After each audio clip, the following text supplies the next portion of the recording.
আগে যেমন করে আসলো এমন তো এখন নাই, এখন অন্ধকার, যেদিকে দেখি সেদিকে অন্ধকার।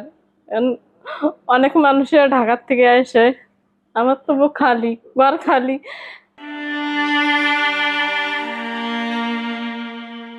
এভাবেই কান্নাজড়িত কণ্ঠে কথাগুলো বলছিলেন শহীদ মিরাজের মা মোহসেনা বেগম।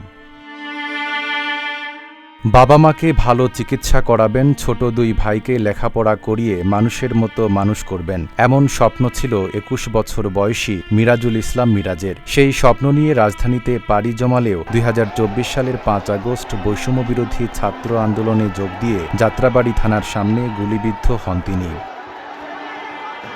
আহত অবস্থায় প্রথমে ঢাকা মেডিকেল কলেজ হাসপাতালে ও পরে রংপুর মেডিকেল কলেজ হাসপাতালে চিকিৎসা নেন মিরাজ। অস্ত্রোপচার করে শরীর থেকে গুলি বের করা হলেও শেষ পর্যন্ত বাঁচানো যায়নি তাকে। ৮ আগস্ট চিকিৎসাধীন অবস্থায় মারা যান এই তরুণ। ৮ই আগস্ট আমার ভাই শহীদ হয়। আমরা ঢাকা থেকে রংপুরে নিয়ে আসি। তো ৮ই আগস্ট ১০টার সময় আইসিইউতে আমার ভাই শহীদ হয়। আমার ভাই যাওয়ার পরেই আমার বাবা অনেকটা ভেঙে পড়ে। তার বড় ছেলেকে হারিয়ে তার ৬ মাস পরেই আমার বাবা স্ট্রোক করে। আমার ভাই ছিল পরিবারের বড় ছেলে এবং পরিবারের সকল দায়িত্ব ছিল তার কাছে। আমার বাবা ছিল অসুস্থ, তার জন্য সে আমাদের পরিবারটা পরিচালনা করত। তো মারা যাওয়ার পর আমাদের পরিবারটা অসহায়ত্বের মধ্যে পড়ে যায়, কারণ বড় ভাই ছিল আমাদের উপার্জনের মাধ্যম, ছিল একটি বড় অংশ।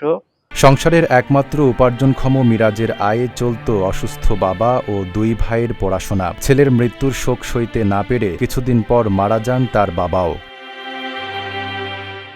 আদিতমারী উপজেলা নির্বাহী কর্মকর্তা গুঞ্জন বিশ্বাস বলেন, জুলাই আন্দোলনে আহত ও নিহতদের পরিবারের সঙ্গে যোগাযোগ রাখা হচ্ছে। তাদের প্রয়োজনে উপজেলা প্রশাসনের পক্ষ থেকে মানবিক সহায়তা দেওয়া হবে বলেও জানান তিনি। একজন তো শহীদ হয়েছেন, আর একজন আছেন, তাদের সাথে এবং তার পরিবারের সাথে সর্বক্ষণ যোগাযোগ হচ্ছে এবং ইতিপূর্বে সরকারের পক্ষ থেকে একটা বিগ অ্যামাউন্ট আর্থিক সহায়তা দেওয়া হয়েছে।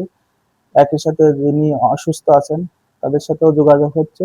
তবে আমরা উপজেলা প্রশাসন সর্বাত্মক সহযোগিতা করছি।